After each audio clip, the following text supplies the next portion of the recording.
नमस्कार दोस्तों। तो दोस्तों आज हम डिस्कस करने वाले हैं कोशिका से संबंधित कुछ महत्वपूर्ण तथ्यों को जो हम इस वीडियो में देखने वाले। दोस्तों सबसे पहले हम देखेंगे कि कोशिका दो प्रकार की होती है। कितने प्रकार की होती है? प्रोकैरियोटिक कोशिका, यूकैरियोटिक कोशिका। ठीक है दोस्तों, तो सबसे पहले समझेंगे कि कोशिका कितने प्रकार की होती है। ठीक है, प्रोकैरियोटिक कोशिका और यूकैरियोटिक कोशिका। देखिए कोशिका दो प्रकार की होती है, याद रखिएगा। कोशिका कितने प्रकार की होती है? दो प्रकार की। कौन कौन सा?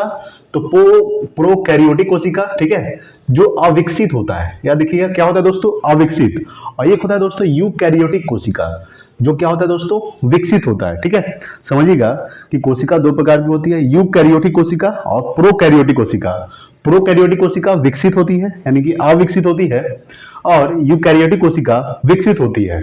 हम बात करेंगे दोस्तों प्रोकैरियोटिक कोशिका के बारे में। समझिएगा कि प्रोकैरियोटिक कोशिका, इसमें कोशिका के सभी अंग नहीं पाए जाते हैं। ठीक है, प्रोकैरियोटिक कोशिका में क्या होता है कि इसमें कोशिका के सभी अंग नहीं पाए जाते। ठीक है, याद रखिएगा कि इसमें कोशिका के सभी अंग नहीं पाए जाते हैं। इन्हें प्रारंभिक कोशिका भी कहते हैं। क्या कहते हैं दोस्तों? इन्हें प्रारंभिक कोशिका भी कहते हैं। ठीक है, याद रखिएगा इसमें कोशिका झिल्ली, राइबोसोम 70S पाया जाता है। क्या पाया जाता है? 70S पाया जाता है। याद रखिएगा कि इसमें कोशिका झिल्ली, राइबोसोम पाया जाता है। याद रखिएगा इसमें कोशिका झिल्ली क्या पाया जाता है? तो राइबोसोम पाया जाता है दोस्तों, ये आपको ध्यान रखना है। उसके बाद क्या है दोस्तों? यूकैरियोटिक कोशिका। समझिएगा प्रोकैरियोटिक कोशिका में क्या था? इसमें कोशिका के सभी अंग नहीं पाए जाते हैं। ठीक है, इसमें 70S राइबोसोम भी पाया जाता है। इसे प्रारंभिक कोशिका भी कहते हैं। क्या कहते हैं? प्रारंभिक कोशिका कहते हैं। प्रोकैरियोटिक कोशिका को प्रारंभिक कोशिका कहते हैं। उसके बाद दोस्तों यूकैरियोटिक कोशिका, समझिएगा इसके बारे में। यूकैरियोटिक कोशिका देखिए, इसमें कोशिका के सभी अंग पाए जाते हैं। याद रखिएगा कि प्रोकैरियोटिक कोशिका में क्या था कि इसमें अंग नहीं पाया जाता है, लेकिन यूकैरियोटिक कोशिका में क्या होता है? इसमें कोशिका के सभी अंग पाए जाते हैं। ये पूरी तरह क्या होता है दोस्तों? विकसित होता है। यूकैरियोटिक कोशिका पूरी तरह विकसित होता है, प्रोकैरियोटिक कोशिका पूरी तरह विकसित नहीं होता है दोस्तों। ठीक है, आपको बताए थे इसमें 80S राइबोसोम पाया जाता है। देखिए इसमें 70S राइबोसोम पाया जाता है। याद रखिएगा, ठीक है, राइबोसोम 70S राइबोसोम पाया जाता है। किसमें? तो प्रोकैरियोटिक कोशिका में। यूकैरियोटिक कोशिका में 80S राइबोसोम पाया जाता है। कि कौन सा? 80S राइबोसोम पाया जाता है। पादप कोशिकाओं का आकार चौकोर होता है। याद रखिएगा कि पादप कोशिकाओं का जो आकार होता है वो क्या होता है? चौकोर होता है। इसके अंदर का सबसे बड़ा अंग क्या होता है दोस्तों? प्लास्टिड होता है। याद रखिएगा कि इसके अंदर का सबसे बड़ा अंग क्या होता है? प्लास्टिड। ये आपको ध्यान रखना है कि यूकैरियोटिक कोशिका के सबसे अंदर बड़ा भाग क्या होता है? प्लास्टिड। इनका राजधानी बड़ा होता है। याद रखिएगा इसमें क्लोरोफिल पाया जाता है। ठीक है, इसके अंदर का सबसे बड़ा अंग केंद्रक होता है। याद रखिएगा इसके अंदर का सबसे बड़ा अंग क्या होता है? केंद्रक होता है। किसके अंदर का? तो यूकैरियोटिक कोशिका के सबसे अंदर का सबसे बड़ा अंग क्या होता है? केंद्रक होता है, और इसमें क्लोरोफिल भी पाया जाता है। ठीक है दोस्तों, तो यूकैरियोटिक कोशिका में क्या था कि इसमें कोशिका के सभी अंग पाए जाते हैं। ठीक है, याद रखिएगा इसमें कोशिका के सभी अंग पाए जाते हैं। ये पूरी तरह से विकसित होती है।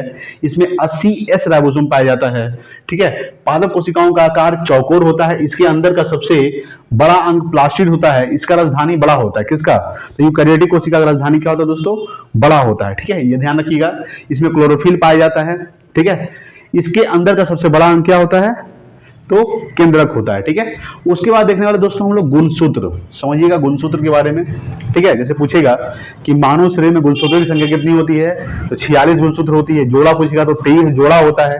ठीक है, ये आपको समझना है। देखिए गुणसूत्र यानी कि क्रोमोसोम। समझिएगा कि यह मानव में 23 जोड़ा या फिर 46 पाया जाता है। याद रखिएगा कि मानव में एग्जाम सवाल पूछता है, बहुत इंपॉर्टेंट सवाल है कि मानव में कितना जोड़ा गुणसूत्र पाया जाता है? याद रखिएगा 23 जोड़ा, और पूछेगा ऐसे 46 पाया जाता है दोस्तों। ठीक है, अच्छा गुणसूत्र की खोज किसने किया था?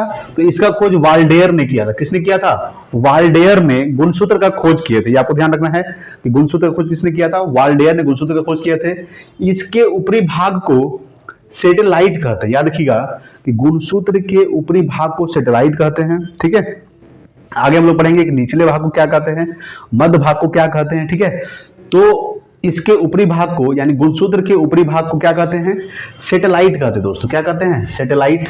इसके मध्य भाग को सेंटोमर कहते हैं। याद रखिएगा कि इसके मध्य भाग को सेंटोमर कहते हैं, इसके ऊपरी भाग को सैटेलाइट कहते हैं, इसके निचले भाग को टेलोमर कहते हैं। क्या कहते हैं? टेलोमर। याद रखिएगा कि इसके निचले भाग को टेलोमर कहते हैं, इसके मध्य भाग को सेंटोमर कहते हैं और इसके ऊपरी भाग को सेटेलाइट कहते हैं। ऊपरी भाग को सेटेलाइट, ठीक है, मध्य भाग को क्या कहते हैं दोस्तों, सेंटोमर, और नीचे वाला भाग को टेलोमर। सेटेलाइट, सेंटोमर, टेलोमर, ठीक है, ध्यान रखिएगा। उसके बाद इसके बीच में धागों के समान संरचना पाई जाती है जिसे आर्न कहते हैं। क्या कहते हैं, यानी इसके बीच में धागों के समान संरचना पाई जाती है जिसे आर्न कहते हैं। क्या कहते हैं, आर्न, ठीक है। तो समझ गए कि गुणसूत्र की संख्या कितनी होती है मानों में, तो 46 होती है। जोड़ा कितना होता है, 23 जोड़ा होता है। इसका खोज किसने किया था, तो वाल्डेयर ने किया था, याद रखिएगा। इसके ऊपरी भाग को क्या कहते हैं, तो इसके ऊपरी भाग को सेटेलाइट कहते हैं, मध्य भाग को सेंटोमर कहते हैं और नीचे वाला भाग को टेलोमर कहते हैं। ठीक है दोस्तों, ये आपको ध्यान रखना है। इसके बीच में धागों के समान संरचना होती है जिसे आर्न कहते हैं। ठीक है, क्रोमोसोम केंद्रक के अंदर पाए जाते हैं। याद रखिएगा, क्रोमोसोम जो है ये केंद्रक के अंदर पाए जाते हैं। ठीक है, याद रखिएगा कि क्रोमोसोम जो है ये केंद्रक के अंदर पाए जाते हैं। क्रोमोसोम के अंदर डीएनए होता है दोस्तों। याद रखिएगा कि क्रोमोसोम के अंदर क्या होता है, डीएनए। ठीक है, डीएनए का फुल फॉर्म क्या होता है, डीऑक्सीराइबोन्यूक्लिक एसिड। याद रखिएगा, डीऑक्सीराइबोन्यूक्लिक एसिड ये डीएनए का फुल फॉर्म होता है, आरएनए का राइबोन्यूक्लिक एसिड। ठीक है, तो क्रोमोसोम के अंदर डीएनए होता है। याद रखिए, क्रोमोसोम के अंदर क्या होता है, डीएनए। ठीक है, डीएनए के अंदर जीन पाया जाता है दोस्तों। याद रखिएगा कि क्रोमोसोम के अंदर क्या होता है, यानी कि क्रोमोसोम के अंदर डीएनए होता है और डीएनए के अंदर भी जीन पाया जाता है। जीन, ठीक है, जीन पाया जाता है।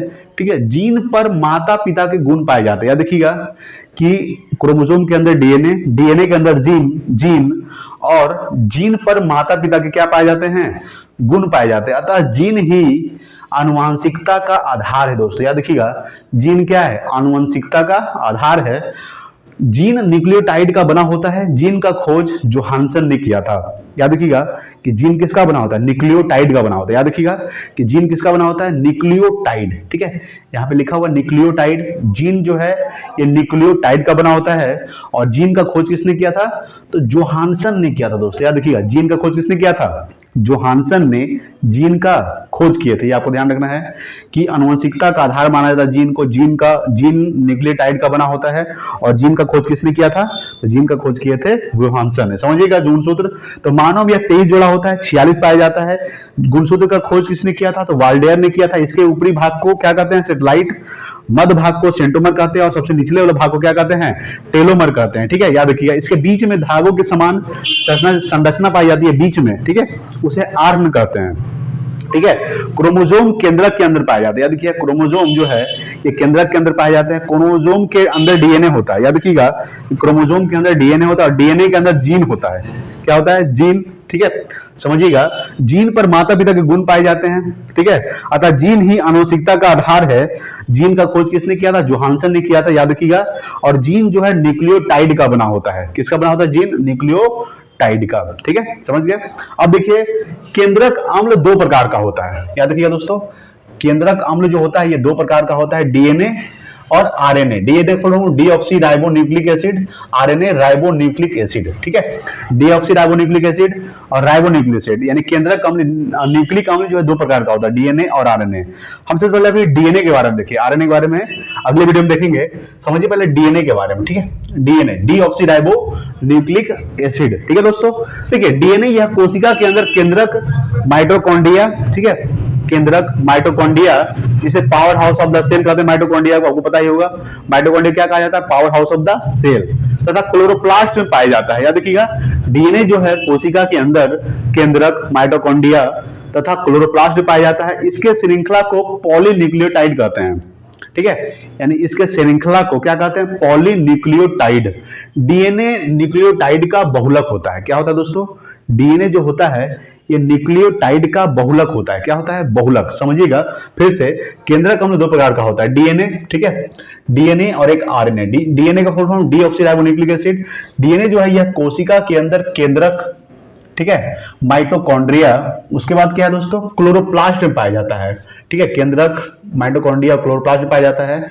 इसके श्रृंखला को पॉलीन्यूक्लियोटाइड कहते हैं। क्या कहते हैं, पॉलीन्यूक्लियोटाइड। ठीक है, डीएनए जो है न्यूक्लियोटाइड का बना होता है। किसका बना होता है, यानी डीएनए न्यूक्लियोटाइड का बहुलक होता है। क्या होता है, बहुलक। ठीक है, डीएनए में फास्फोरस तत्व पाया जाता है। याद रखिएगा, डीएनए में फास्फोरस तत्व पाया जाता है। ये आपको ध्यान रखना है, कौन सा तत्व पाया जाता है? फास्फोरस। ठीक है, याद रखिएगा, फास्फोरस तत्व पाया जाता है डीएनए में। डीएनए का पहला अवलोकन कॉल्स वर्ग ने किया था। ठीक है, याद रखिएगा कि डीएनए का जो पहला अवलोकन किए थे, किसने किए थे? कॉल्स वर्ग ने किया था। डीएनए को पहली बार प्रयोगशाला में हरगोविंद खुराना ने देखा था। ठीक है, याद रखिए, ये भी आपको पॉइंट बहुत इंपॉर्टेंट है कि डीएनए को पहली बार किसने देखा था? तो हरगोविंद खुराना ने डीएनए को पहली बार देखा था, ये आपको ध्यान रखना है।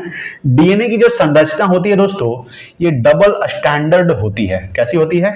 Double standard. ठीक है, डीएनए की संरचना कैसी होती है? डबल स्टैंडर्ड होती है। ठीक है, तो डीएनए को पहली बार प्रयोगशाला में किसने देखा था? हरगोविंद खुराना ने देखा था। डीएनए की संरचना डबल स्टैंडर्ड होती है, जिसकी मॉडल किसने दिया था? तो वाटसन एवं क्रिक ने दिया था। ये आपको इंपॉर्टेंट है कि डीएनए की डबल हेलिक्स मॉडल किसने दिया था? डीएनए की डबल हेलिक्स मॉडल तो वाटसन एवं क्रिक ने दिया था। ठीक है, जिस कारण इन्हें 1962 में, किस कारण, यानी हरगोविंद खुराना को जिस कारण इन्हें 1962 में नोबेल प्राइज दिया गया था। कब दिया गया था? 1962 नोबेल प्राइज दिया गया था किनको? हरगोविंद खुराना को। ठीक है, अब देखेंगे आनुवंशिक गुण का वाहक क्या होता है दोस्तों? आनुवंशिक गुण का जो वाहक होता है वो डीएनए होता है। कौन होता है? डीएनए। डीएनए जो है ये आनुवंशिक गुण का वाहक होता है। ठीक है, प्रोटीन की जानकारी प्रदान करने वाले डीएनए के भाग को जीन कहते हैं। याद रखिएगा कि प्रोटीन की जानकारी प्रदान करने वाले डीएनए को, ठीक है, प्रोटीन की जानकारी प्रदान करने वाले डीएनए को क्या कहते हैं दोस्तों? तो जीन कहते हैं। क्या कहते हैं? जीन। डीएनए में नाइट्रोजन बेस क्या होता है? थाइमिन होता है। याद रखिएगा कि डीएनए में नाइट्रोजन बेस क्या होता है दोस्तों? तो थाइमिन। थाइमिन, ठीक है, विटामिन बी1 का रसायन नाम थाइमिन होता है, ये भी आपको पता होना चाहिए। ठीक है, तो भारत में डीएनए फिंगरप्रिंट जो है ये कहां स्थित है? ये हैदराबाद में स्थित है। ये भी आपको ध्यान रखना है कि भारत में डीएनए फिंगरप्रिंटिंग हैदराबाद में स्थित है। इसका उपयोग आपराधिक मामलों में गुत्थियां सुलझाने के लिए किया जाता है। ठीक है, डीएनए का प्रयोग किस लिए किया जाता है? आपराधिक मामले में जो भी गुत्थी होता है, जो भी प्रॉब्लम होता है, उसको सुलझाने किया जाता है। जैसे कि अगर हम बात करेंगे कि डीएनए की पहचान कैसे की जाती है? डीएनए की पहचान की जाती है रक्त से, बाल से, ठीक है, नाखून से, उसके बाद लार से, खून से, ठीक है, रक्त से, ये सब के डीएनए की पहचान की जाती है। ठीक है, याद रखिए दोस्तों कि एडेनिन तथा थाइमिन में डबल हाइड्रोजन बॉन्ड होता है। याद रखिएगा, इंपॉर्टेंट पॉइंट है कि एडेनिन में तथा थाइमिन में क्या होता है? डबल हाइड्रोजन बॉन्ड होता है। याद रखिएगा कि एडेनिन तथा थाइमिन में डबल हाइड्रोजन बॉन्ड होता है। गुआनिन, याद रखिएगा, गुआनिन तथा साइटोसिन में ट्रिपल हाइड्रोजन बॉन्ड होता है। ठीक है, डबल हाइड्रोजन बॉन्ड किसमें होता है? तो एडेनिन तथा थाइमिन में। ट्रिपल हाइड्रोजन बॉन्ड किसमें होता है? तो गुआनिन तथा साइटोसिन में। और डीएनए अनुक्रम में जीन को चिन्हित करने की प्रक्रिया को एनोटेशन कहते हैं। क्या कहते हैं दोस्तों? एनोटेशन, यानी कि डीएनए अनुक्रम में जीन को चिन्हित करने के लिए, ठीक है, जीन को चिन्हित करने की प्रक्रिया को क्या कहा जाता है? एनोटेशन कहते हैं। क्या कहते हैं? एनोटेशन। ठीक है, समझ गए होंगे। फिर से बात पढ़ते हैं। यह कोशिका के अंदर केंद्रक, माइटोकॉन्ड्रिया तथा क्लोरोप्लास्ट पाया जाता है दोस्तों, डीएनए। याद रखिएगा, इसके अंदर को पॉलीन्यूक्लियोटाइड कहते हैं। ठीक है, यानी कि इसके श्रृंखला को क्या कहते हैं? पॉलीन्यूक्लियोटाइड। डीएनए जो है न्यूक्लियोटाइड का बहुलक होता है। याद रखिएगा, ठीक है। डीएनए में फास्फोरस तत्व पाया जाता है, फास्फोरस, जिसका परमाणु संख्या 15 होता है, पी कहते हैं। ठीक है, डीएनए का पहला अवलोकन कॉल्स वर्ग ने किया था। डीएनए का पहला अवलोकन किसने किया था? कॉल्स वर्ग ने किया था। डीएनए को पहली बार प्रयोगशाला में हरगोविंद खुराना ने देखा था। डीएनए को पहली बार प्रयोगशाला में। डीएनए की संरचना जो है डबल स्टैंडर्ड होती है, जिसकी मॉडल वाटसन एवं क्रिक ने दिया था। ठीक है, डीएनए की डबल स्टैंडर्ड मॉडल किसने दिया था? वाटसन एवं क्रिक ने दिया था दोस्तों। ठीक है, जिस कारण इन्हें 1962 में नोबेल पुरस्कार दिया गया था। किसको? हरगोविंद खुराना को। आनुवांशिक गुण का वाहक डीएनए होता है। याद रखिएगा, आनुवांशिक गुण का जो वाहक होता है कौन सा दोस्तों? डीएनए। डीएनए का फुल फॉर्म क्या होता है? Deoxyribo nucleic acid. ठीक है, प्रोटीन की जानकारी प्रदान करने वाले डीएनए के भाग को जीन कहते हैं। ठीक है, डीएनए में नाइट्रोजन बेस क्या होता है? थाइमिन होता है। ये आपको ध्यान रखना है। भारत में डीएनए फिंगरप्रिंटिंग जो है ये हैदराबाद में स्थित है दोस्तों। याद रखिएगा कि भारत में जो डीएनए फिंगरप्रिंटिंग है ये कहां स्थित है? हैदराबाद में। ठीक है, हैदराबाद में, तेलंगाना राजधानी क्या है दोस्तों? हैदराबाद। तो तेलंगाना राज्य में है और कहाँ है? हैदराबाद में। इसका उपयोग आपराधिक मामलों में गुत्थियां सुलझाने के लिए किया जाता है। डीएनए की पहचान कैसे की जाती है? नाखून से, खून से, ठीक है, रक्त से, उसके बाद कह सकते हैं बालों से, ठीक है, लार से, है ना, ये सब से इसका स्रोत है क्या? डीएनए पहचान किया जाता है। एडेनिन तथा थाइमिन में डबल हाइड्रोजन बॉन्ड होता है, याद रखिएगा, ठीक है। गुआनिन तथा साइटोसिन में ट्रिपल हाइड्रोजन बॉन्ड होता है। डीएनए अनुक्रम में जीन को चिन्हित करने की प्रक्रिया को एनोटेशन कहते हैं, ठीक है दोस्तों। ये था कुछ इंपॉर्टेंट पॉइंट्स जो 2-3 बार वीडियो को देख लीजिएगा दोस्तों, याद हो जाएगा, ठीक है। आज के लिए इतना ही, मिलते हैं अगले वीडियो में, तब तक के लिए जय हिंद, वंदे मातरम।